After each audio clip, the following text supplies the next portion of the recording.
Perfect. No notes.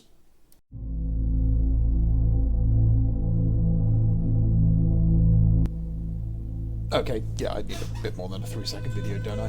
Right, so we have a Heresy Thursday, a full-sized Heresy Thursday, with a new model that's not a plastic re-release of a resin kit, a full-sized Heresy Thursday that's not a release of a plastic resin model kit that's actually for the Iron Warriors?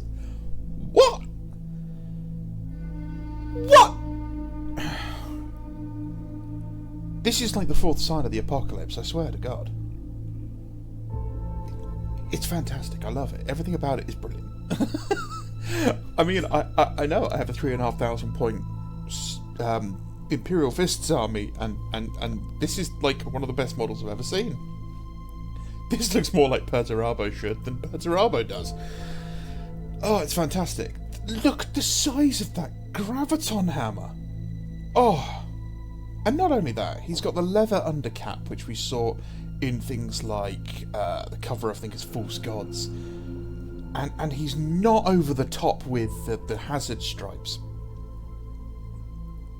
And yeah. And there's a second model. There's two of them. It's a bit weird, but there's two of them.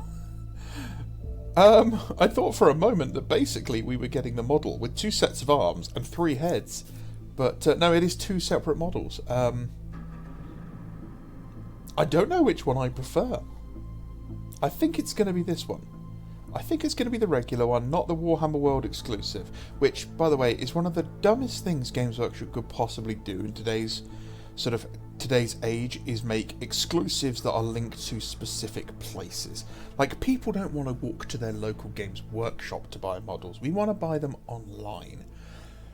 This will turn up in China probably before people start getting it themselves from Nottingham. Really dumb move. Like, I know you want to drive people to go to Warhammer World, but make the experience more fun than that.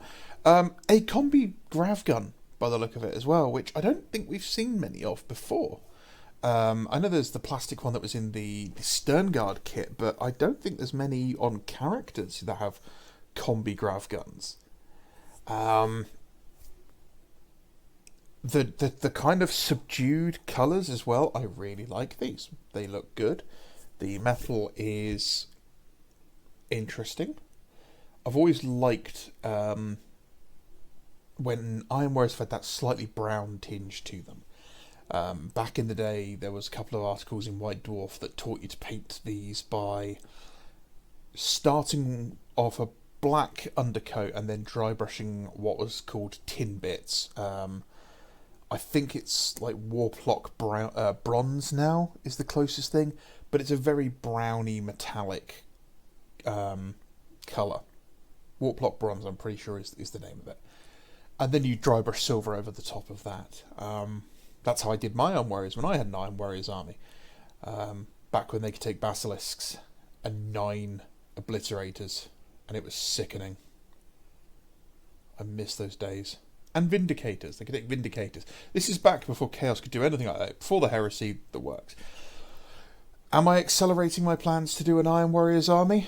There is an Age of Darkness box next to me because I'm doing Iron Warriors in Mark 6 just to annoy people.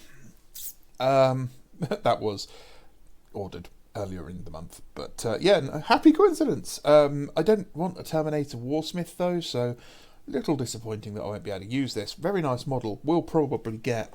But I love this head. This is fantastic. This head's brilliant. Oh, I hope to see that as the part itself, because I hope it's the whole head is sculpted. I know some modern kits have some really nasty stuff done to the heads to almost make it so they only work in one pose, and it really annoys me. Like, stop half sculpting the side of the head and adding huge lumps to things. Just give us the head like you do on a plastic kit.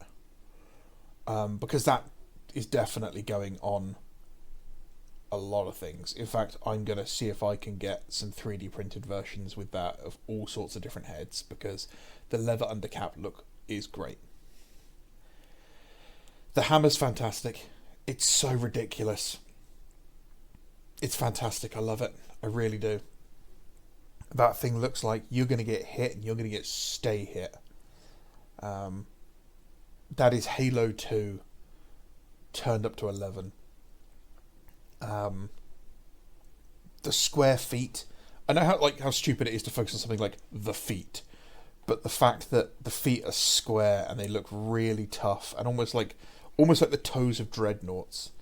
How he's got the Legion stylings through the Taruges, but it's still capturing his Legion's kind of aesthetic, and it looks a bit like the Hazard stripes, but it's also very functional, and there's any embellishment on here looks functional. The extra trim looks like it's extra armor and it's functional. The Taruges, they're extra plates of metal added to the leather. The pattern cut into them is to allow flexibility, but also the pattern ties it into the patterns of the Legion. He is about the same size as a Primaris scale Indomitus Terminator as well, if you measure up the size of the bases. Which is a little annoying because he is going to dwarf regular Cataphractii Terminators. Also, I'm really hoping they don't re-release Heresy Terminators. I like them the size they are. But, brilliant. I'm hoping this bit here is completely separate so you don't have to run it with the servo arm. That can just come off. It's not going to be difficult to remove. And I think lastly for Mitch especially, Mitch, if you look at how the Cataphractii shoulder pads are, that's how you're supposed to do it, mate. Tight up against the body so there's no chance of getting a weapon in there and hitting him in the shoulder. There is a wrong way and you're doing it wrong. Alright, my name is Bando, this is Breakfast with Bando. If you guys are happy with the content, drop me a comment and say so. If you're not happy with the content, let me know. If you want to see certain things, just ask. I'm going to be doing some bits where we get some guys on to chat about their armies in the future. So we'll have some sort of guests on in a way. And I'll be doing some more painting tutorials and other bits coming up. Everything's a bit hectic at the moment because of Christmas, obviously. But if you guys have requests, if you guys have suggestions, if you have feedback, just drop them in the comments below. Let me know what's going on in your life in the world of the hobby. Let me know what you're struggling with. If you just need someone to say hi to, be part of my community. As always, guys, I really appreciate anyone who comes along and watches these videos, especially those of you who come all the way to the end. Thank you very much. Yeah. Alright, guys. Have a great day. My name is Bando, this has been Breakfast with Bando, and this is Heresy Thursday. Bye-bye.